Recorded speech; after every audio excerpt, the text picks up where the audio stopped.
Welcome to the interview portion of Power Talk. I'm here today and privileged to be with a gentleman that I'm sure you're familiar with. If I'm introducing you to him, you haven't been around very much. It's probably more of a reintroduction, and that is Dr. Wayne Dyer. We're here in Hawaii in his escape route where he's writing another book. And if you're not familiar with Wayne, you should be. Certainly he's written some of the best-selling books of all time in the area of personal development. Your Erroneous Zones, Pulling Your Own Strings, The Sky's the Limit, Gifts from Icus, and You'll See It When You Believe It. Wayne, I just want to first thank you for letting me get a chance to share with your family. It was great. Wasn't that great? Yeah, that was great. I walked in to see Wayne and his family, and I got attacked by 7 children. Kids know, though, Tony. I was really impressed because when they walked in, my children are very open and very loving, but very often a stranger will walk in and they are very skeptical and they check you out first, like animals do. And they jumped right onto you. So I think there's an invisible quality that people send out. And I think if you have a love for children, that says an awful lot about you. And of course I have it in great depth because my children are the most important things in my life. Yeah. And I can tell that you're a wonderful daddy too. It's nice having you there. I appreciate that very much. Well, I think one of your gifts, from my perception, is the ability to have that child be totally alive inside of you. And that's where happiness comes from when it's natural. But why don't we start out by getting we always start our Power Talks finding a little background on people. Sure. So why don't you tell us, where did this philosophy of no limits, this lifestyle of really living life to the fullest, where did all this come from for you? Where did it start? I know you had some painful challenges starting out in your childhood. Yeah, well, they were challenges. They weren't painful. Oh, that's good. Truly, they weren't. See, I grew up I spent 6 or 7 years in a series of foster homes. My mother had 3 boys by the time she was just a very young woman, and my father had spent some time in prison, and he was abusive and an alcoholic and an irresponsible person, and he stole from everyone, and this is why he went to jail. And he also just abandoned his family when I was just an infant. I was born in 1940, and my brothers were born in 38 and 36, so there was a depression at that time. It was a horrible financial times. My mother was working as a candy girl for Kresge's on the east side of Detroit, making $17 a week and trying to feed 3 children and figure out how to deal with the beatings that she was getting and the abuse and so on. So I ended up in a series of foster homes with my brother. My oldest brother went with my grandmother, and we were all reunited when I was almost 10. I come from a position at this point in my life that there are no accidents, that the universe is on purpose. I agree. And I know I know your material as well as you know mine. I listen to your tapes and read your books and know that we have a lot of similarities there.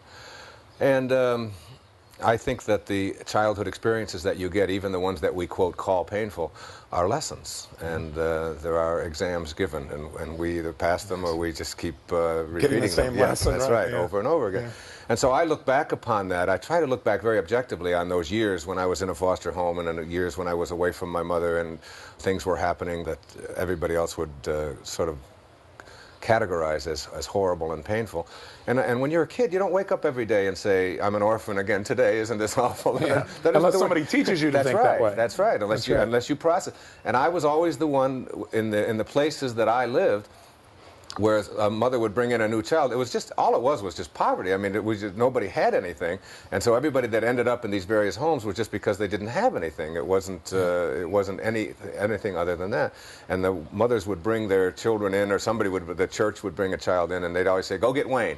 And I was always out and back either playing or meditating or having a good time, because it was on a farm, like. I mean, there were chicken coops, and there was a lot of apple trees and peach trees, and it was just, to me, it was just where I was. I mean, what else do you know? Yeah. And they'd say, where's Wayne? And I'd come and they'd say, Wayne, this is Martha. I remember one time, and this little Martha was crying, and she was all upset, and they said, Wayne, teach her how to spell her name. And I was about 3 years old. I had no idea how to spell Martha.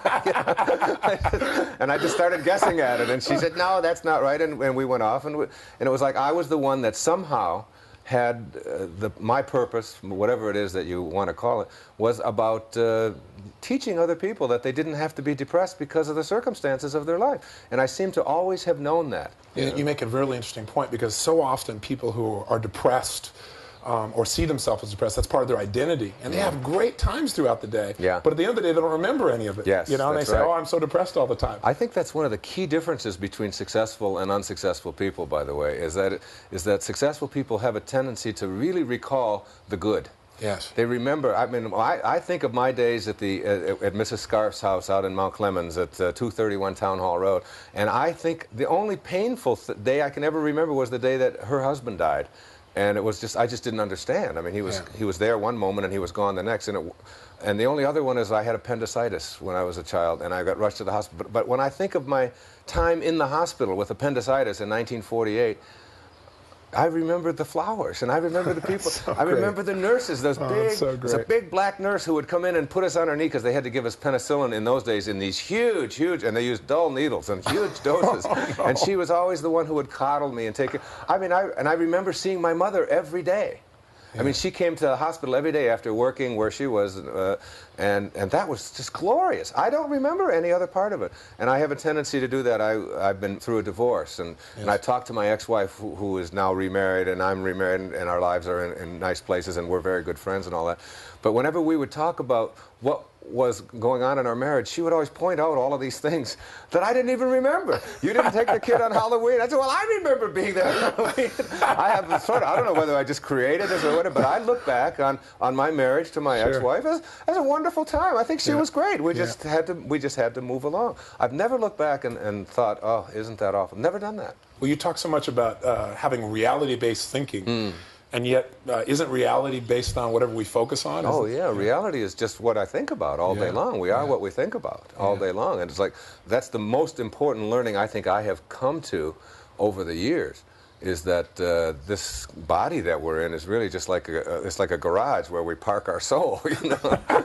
It's just a place to put it, you know, and so you take good care of it and you do all of that, but this isn't what it is.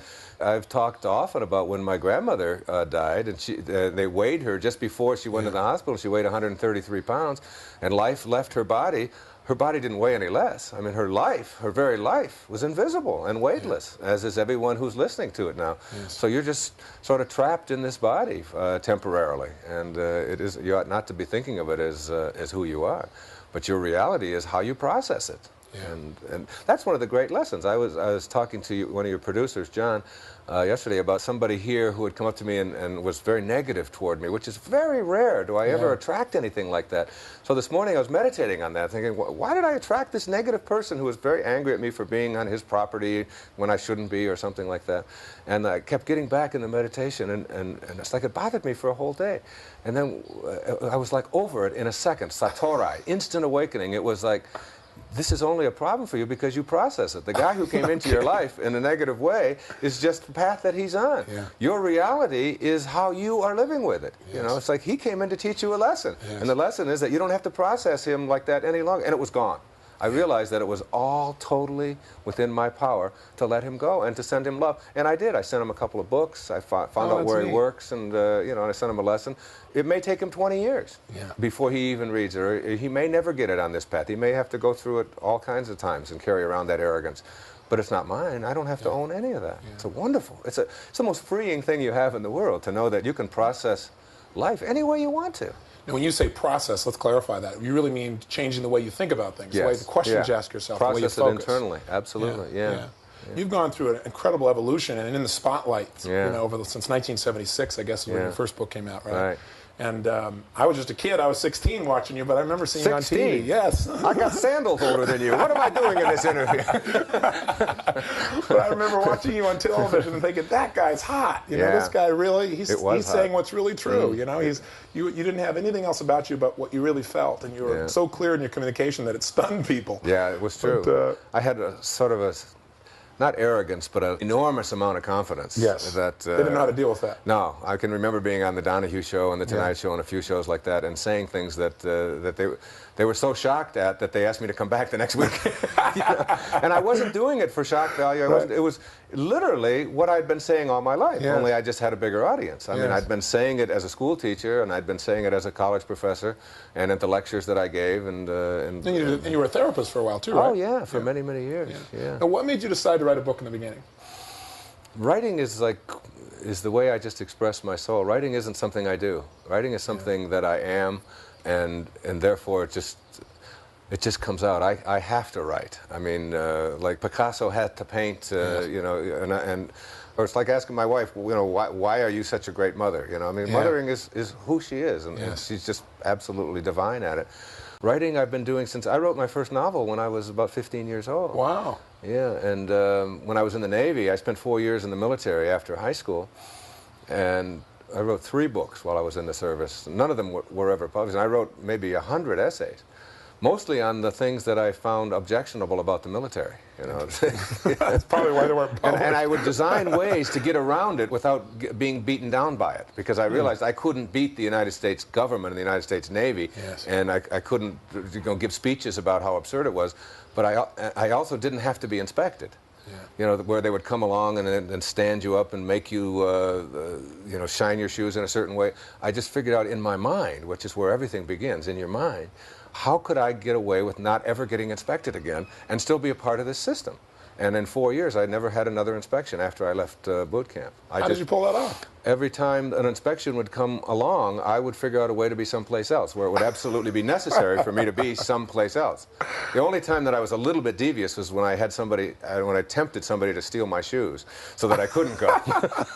I had to leave them out, but I would rather have lost my shoes and buy a new pair than to A man who needs to express his individuality and freedom anyway, whatever's necessary. It's true. It absolutely Wow, is that's true. fantastic. And I left the service knowing that I wouldn't ever go back to that. And it was the great lesson of being in the military. Yeah. The great lesson is that life, in your life, you have to learn not only what you love, but what you don't love. And you have to experience, Yes, I true. think, what you don't like, and then know it, and then know how to go beyond that. Spend the time in the place you want to live Yes. and how you want to be. Yeah. That's neat. Yeah. I know when you put your first book together. Well, first of all, could I mention what you shared with me downstairs? Sure, you can mention anything. Oh, I appreciate that. I got a chance to visit with Wayne downstairs in his room where he's doing his writing here in Hawaii, and I was amazed. There are some similarities between us, but I think maybe even more extreme on your part. And that is when I'm writing, I'm constantly pulling out all kinds of ideas from many different sources, but there are like 50 or 60 books strewn out all around where Wayne sits and writes. Yeah. And he bounces along and pulls from each of these. Now, why don't you describe a little bit about how you write, because I think it's how you live. There's a great deal of trust there. It's called surrendering. I learned to do it about 10 years ago when I really honed this, and that was when I was speaking in Houston. There were about 3,500 people who had all paid a lot of money to come and hear me, and it was an evening with Wayne Dyer. And I had all my notes all arranged in exactly the way I wanted to, and everything was just exactly perfect. I was backstage doing the pacing that you do before you go on, and the meditating and the breathing, and just getting yourself relaxed, and your sort of divine guidance that you're seeking. And I realized that I didn't have my notes. They were gone. Yes. And they were back in the hotel room, which was 30 minutes away, and I was going on in 10 minutes. So I walked out on stage without any notes for the first time, and I surrendered. In that 10-minute period of time, I just said, all right, you know what you're doing, and you know how to do it, and you're good at this, and you're here for a reason, and there are 3,501 people in this room, and you're the one who's speaking, and 3,500 have paid to come and hear you. There must be a reason for that, and so get on purpose, get on purpose. Get off of your outcome, get off of how well you do, get off of how much money you're being paid, get off of all of that, and get on to what are you here for? Yeah. And you're here to improve the quality of life for somebody else. That's all you can do. When you leave this planet, the measure of your life won't be in what you accumulated. It will be in what you gave.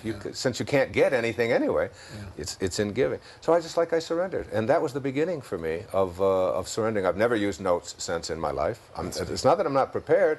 I meditate before, and I know what I want to do, and I do that now with my writing. It gets to a point where you absolutely have a knowing. There's 2 ways to learn. One way is through fear and doubt, and so you learn through suffering, or another way is to learn through knowing, just an absolute knowing that you have guidance available to you, and that you're not alone, and that you can handle this, and that you have a choice to feel that way right now, no matter what's happening in the environment. Absolutely. Yeah. So I surround myself with the people and the books and the ideas and the things that I want. And I know that they will be there. I have an idea so I know the areas I want to write about, and the areas of prosperity and creating health in your life and in your relationships and in your relationship to yourself and these kinds of things. I know about that. Right. So I know what my chapter titles are and my headings are and things like that. And the rest of it, I just absolutely trust. And when I stop, I was going to say stuck, but I don't get stuck. I don't have anything called writer's block anymore. I can write forever. I mean, my typewriter just goes and goes and goes. And sometimes it goes so fast that it smokes. I mean, it's like it's just going. Well, part of the problem is you got a typewriter there. Right. That's an interesting point. You got a typewriter down there. Is it the same typewriter you used to write your original book? Yeah, it's the same typewriter. I've written everything I've ever written. A Smith Corona. It's an old one. Yeah. Yeah. Well, you talk about living in the now. Now there are computers, Wayne. Yeah, What's the deal here? Why do you stay with the typewriter? I have a thing about computers. I have some judgment there that I probably have to work on.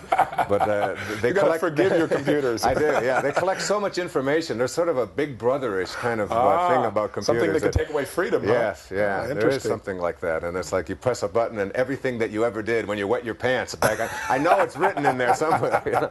All of the skeletons I have in my closet are in somebody's computer. So you don't want to contribute to that. Could be paranoia, but maybe not. I don't know. But anyway, it's this trusting that you get to that allows you to not just to write well or not just to speak well, which is what I do, whether you're driving a cab or whether you're a dentist or whatever. It's what they call flow. Have you seen the book Flow? Yes, I have. It's not I can't pronounce the author's name, but it's Sizagakablinsky or something like that. But it's a fabulous, a whole notion that you get past judgment. And I do this in my tennis. I play tennis every day at a pretty decent club level.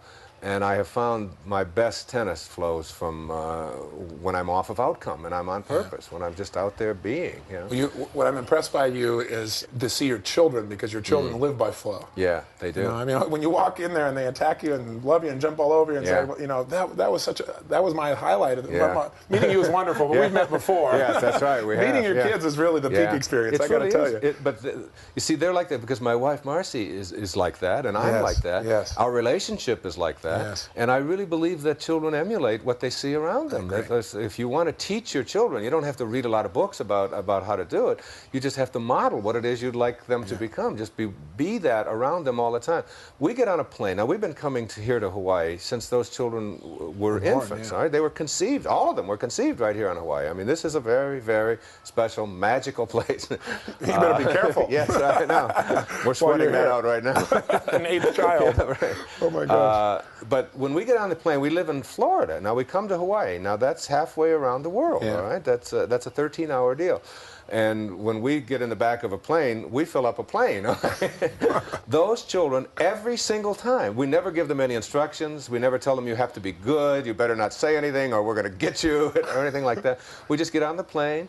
And when we get off, everybody on the plane always comes up to us and talks about all of our children and how wonderful they are. Yeah. They're there, they're in the moment, they enjoy the plane. If there's a movie, it doesn't matter if they've seen it 16 times. They watch the movie, they're playing with the stereo stuff, they're listening to stuff, they walk around, I mean, but they're always very peaceful, they're very joyful, and they meet other people on the plane, and they even calm down other babies around them.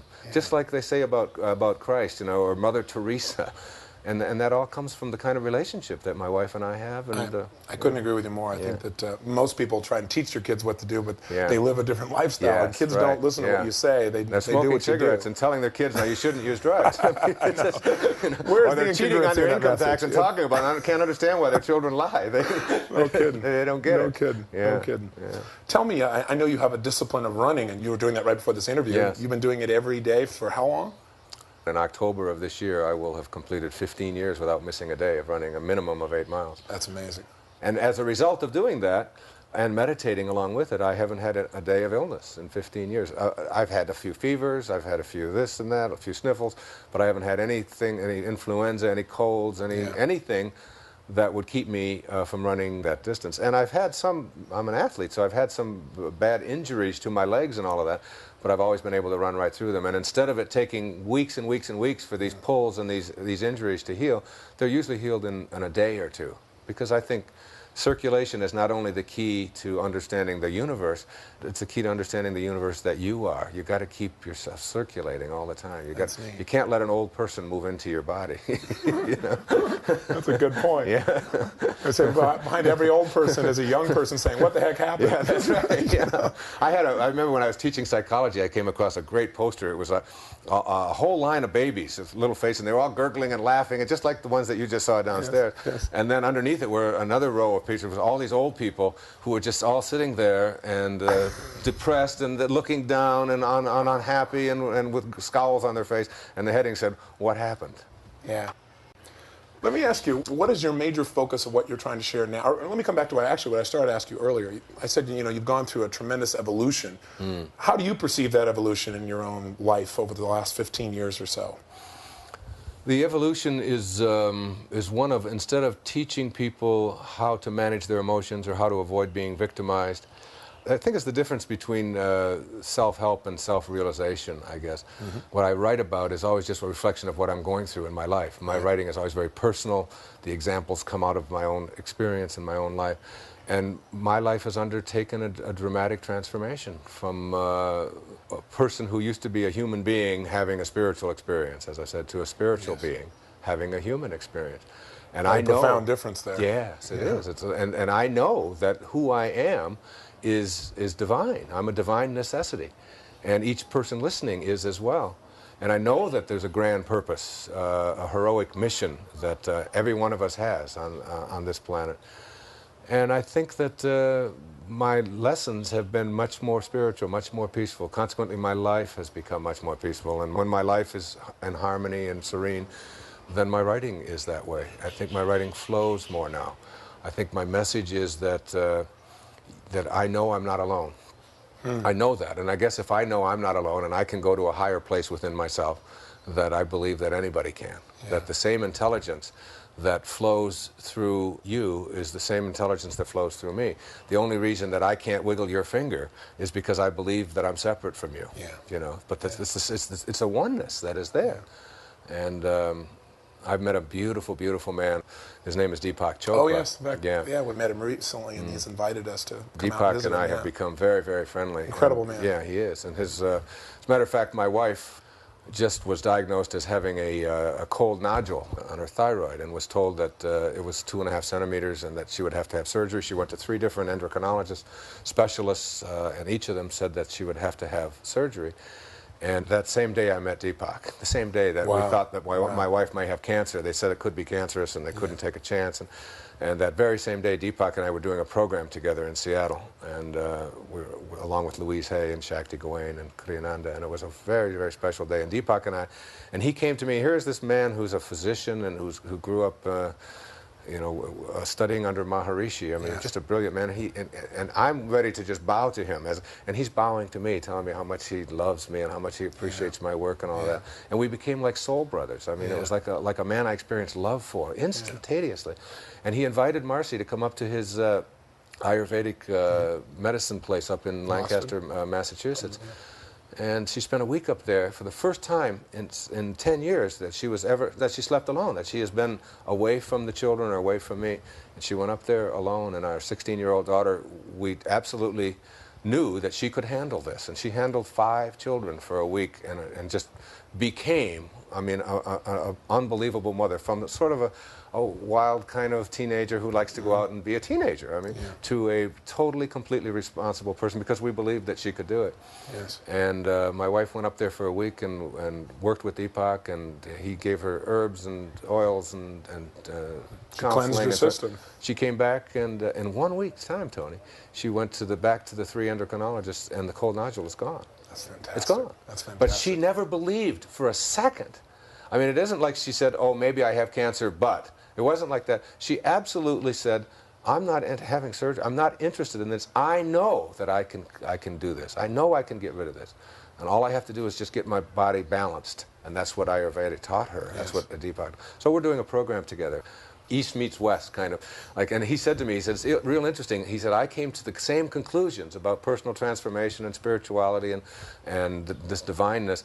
He said, I was raised in that tradition, and I went through medicine, and I'm a scientist. He said, you grew up on the streets of Detroit, and you came to the same kind of conclusions. And truth is truth. Yeah, and it's like, here we are now talking about various levels of higher consciousness, the different levels that you can reach in your life, and it's been magnificent. It's really been a joy to be associated with him. And that's really the difference between now and then. I mean, you talk about the transformation. The real difference is that I know I'm not alone now, and I know that there's a divineness that's in all of us. What triggered that knowingness? Because so many people know it intellectually, but they don't embody it emotionally. I try to think of what because we're always looking for things in the physical world that describe, what it is that happened. But there's a word in Zen tradition called satorai. We don't have a translation for it in English because we don't do it.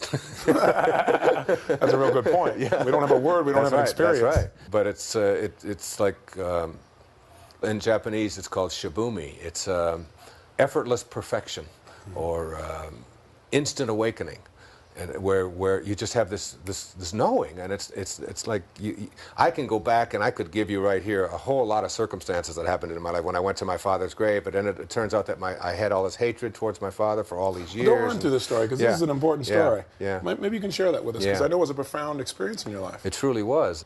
When was this, first of all? It was 1974, just before I wrote Erroneous Zones, like months before I wrote Erroneous Zones, like days before I wrote Erroneous Zones. Had you seen him at any time since he left your family? Never saw him. Never saw him? Never saw him. He Period. did. He left and walked away on a wife and 3 boys, and never ever showed up again. Just was gone.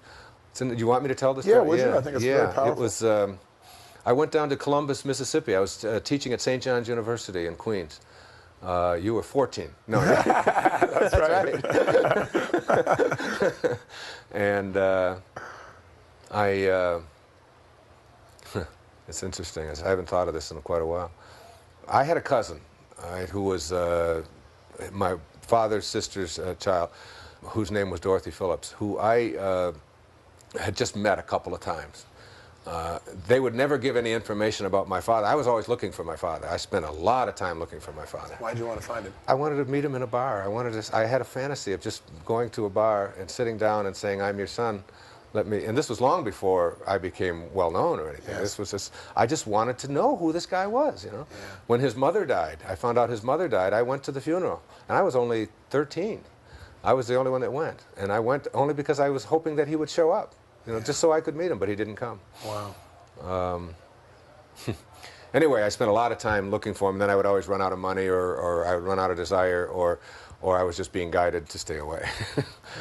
Because I know now, see, I can just interject that I know now, because I have conversations with my father, and I can see my father in my meditations. I mean, his soul is there, and in many ways it guides me. I mean, I really think that his life was a lesson for me in how not to do things. And so I've used it that way, and I see the blessing there. But anyway, 1974 rolls around. I'm 34 years old, and I go down to, I'm invited to go to Columbus, Mississippi to do an investigation of the civil rights legislation that had been just passed in the 60s when Johnson was president, and to see whether some of these colleges in the South were abiding by them. And I was just like a federal consultant, and I would go on campus sort of incognito, and I would sit in classes, and I would write my report, and then I would send it back. And I agreed to do this for a weekend, and Dorothy, meantime, had called and left a message that she said, "Your father is dead." And I didn't know this up until then. Wow. Yeah, she said, "Your father is dead. He died in New Orleans." And she gave me the date that he died. And she said, "He's been dead for a while." And it was a shock. I called my mother. I said, "Did you know that?" I asked none of us knew that. He'd been dead 7 or 8 years. So I got down to Columbus, and I looked on a map, and I was only 200 miles from New Orleans, and I called the infirmary, where she gave me the name of the infirmary, and he was an indigent, and they said they found out that he died of cirrhosis of the liver, and he was 49 years old, and they said, "We don't have any record of where his body as an indigent was just shipped to Biloxi, Mississippi." So I said, "Well, I'm going to Biloxi." I don't know. I mean, I was on a journey then, and this was a spooky time for me, and it gives me that Kundalini feeling right now. I can see it. I can feel it. Yeah, I get very teary when I think about it, and I went to the rent-a-car place, the National Rent-a-Car, and there was only one rent-a-car place, and this is a dinky little town in Mississippi. Okay, at the Mississippi State College for Women, I think it was, and. I went to the rent-a-car place, and they had one car, and the car was a brand new car. It was a 1974 Dodge Coronet. Okay, it was a blue, and it had no miles on it, 0.9. I said, what, did they make this car here? How did this car get here? And that car had been shipped in that day, and I was the first person to drive the car. And it was so new that the plastic was on the seats. All right? Oh. And I had to take the plastic off of the covering. Interesting on the metaphor, seat. huh? Yes, right. Yeah. So I got in, and there was no seat belt. There was only one seat belt on the right-hand side. There was no left-hand seat belt. And they didn't even have shoulder belts in those days. So I got out of the car, and I took this, because I've got that sort of determination in me that I'm wearing a seat belt. And I got out of the car, and I took the seat right out of the car and put it on the ground, and there was the other seat belt taped to the floorboard of the car.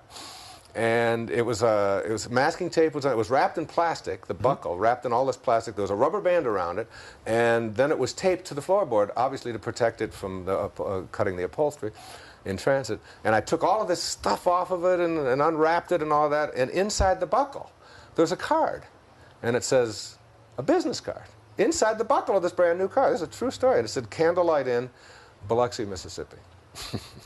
So I took the card, and I just said, that's interesting. I'm going to Biloxi. It's 200 miles away, a 4-hour drive. It was on a Friday afternoon. I put the card in my pocket, and I drove down to Biloxi. And I didn't think much about it. In fact, I picked up a hitchhiker on the way, and a kid who was, a migrant fruit picker, and I took him someplace else, and I went about an hour out of my way to take him somewhere. And we finally got to Biloxi. I got to Biloxi, and it was about 10 minutes to 5 on Friday afternoon. I think it was the 22nd of August. Reader's Digest did this in a story because, so they checked out every detail of this, okay? I mean, every detail. Oh. And I went to the phone book in the gas station outside of Biloxi. When it said, welcome to Biloxi, I went into the next desk, and I just looked under cemeteries. I was just figured he's got to be buried in Biloxi. What else would they do with him, you know? And I didn't realize that I was on a real journey at this time. And I called the first cemetery, and there was no answer. And the second one, it was busy. And the third one was a real small listing, like it was an inferior cemetery. You know? Maybe they didn't bury them real deep or something. I don't know. But it was like a real tiny list. So I called it, and it turns out it was just a cemetery plot on the back of another piece of property. And an old man came to the phone. And they kept their records in Coca-Cola can boxes. The Coca-Cola can. He had to go back. He said, well, we don't have records here exactly. I said, I want to see if a Melvin Lyle Dyer is buried here. And he was gone for what seemed like an eternity, but he came back and he said, yes. He said, he's buried here. And my heart was just beating as fast as you could imagine. I said, well, how do I get there? I'm in Biloxi, and I want to come over there. I really feel like I need this. My father, and I've never met him. And he said, well, I got the death certificate right here. He said, he's buried. He said, your father's buried on the grounds of the Candlelight Inn. Oh, my God. And he said, just find that, and it's just inside of town. And I reached into my pocket. It's a true story. That's incredible. And I took the card, and on the back of the card is a map imprinted on how to get to the Candlelight Inn. I mean, it's printed. It's got these arrows that go to... And I was only 6 blocks away, and I put it back, and that's when I started getting the BGBs, whatever you call them, heebie-jeebies. And I went to the gravesite, and this was in August of 1974, and I stood there. I was 34 years old, and I stood there, and I was sobbing. There was just a little plate on the ground that said Melvin Lyle Dyer. And I sobbed, and I sobbed, and I cried, and I talked, and I was there for 2.5 hours. It was almost like there was magnets on my feet. I couldn't leave. It was till 7:30. In fact, there was no entrance there. I just had to. There was just a chain across there. He asked me. He said, "When you leave, just put the chain up across, because they didn't want other vandals and that driving through there." And I left there, and what I did in that time, which was so significant for me, and it's why I think of it as an event that was like an unfolding in my life. Spiritual awakening. Yeah, it was a spiritual awakening. It was like I forgave my father. That's what I had to do. And I think of forgiveness. I mean, I've studied this now, and I wrote a whole chapter about it, and you'll see it when you believe it. Forgiveness, Mark Twain had a wonderful definition of it. He said, forgiveness is the fragrance that the violet sheds on the heel that has crushed it. Isn't that beautiful? Ooh, that is about as beautiful thing I've ever heard. Oh, that's amazing. And it's like, I think of forgiveness as like a snake bite. You know, it's like you get bit by a snake, and you can't unbite yourself. I mean, but nobody ever died from a snake bite. A snake bite doesn't kill you, it's just a bite, you know, and we get bit all the time in all different metaphorical ways. What kills you isn't the bite, it's the venom that circulates after the bite. Well, mentally or metaphysically, the venom that circulates in you after the bite, after the things that have been done to you, is the hatred and the anger and the unforgiveness. And you think of Christ on a cross, and you think of a soldier, remember from King of Kings. I'll never forget that image. And Father, forgive them, for they know not what they do. What he's really saying there is, they don't know that they're throwing a spear into themselves when they throw a spear into me, that we're all connected, that we're all one. And until you get rid of that venom, it will destroy you. So whatever it was that I was carrying around towards my father, which was being manifested in all kinds of conscious and unconscious ways in my life, I let it go in that moment. And it was like my father was there with me, Tony. I mean, he was just, and he's with me now. I mean, in fact, I can feel his presence here now as we speak. Always saying to me, like, where I am, there's no judgment. You know, so there's no good or bad here. There's no right or wrong in this. There's just like, tell my story if it's going to help somebody to forgive somebody, you know. And that was my purpose. And every time I do something that is generous and loving and good and helpful to other people, I feel like my father's smiling on me. And once I forgave him, it's funny because in my life at that time, that's when I was getting divorced. I was going through a struggle. That's when I was overweight, like 25 or 30 pounds. I wasn't running. I didn't start running till the year after that.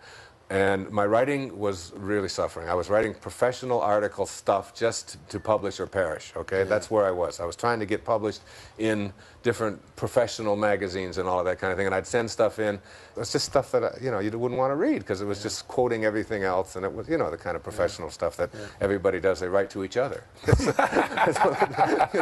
Nobody else reads it.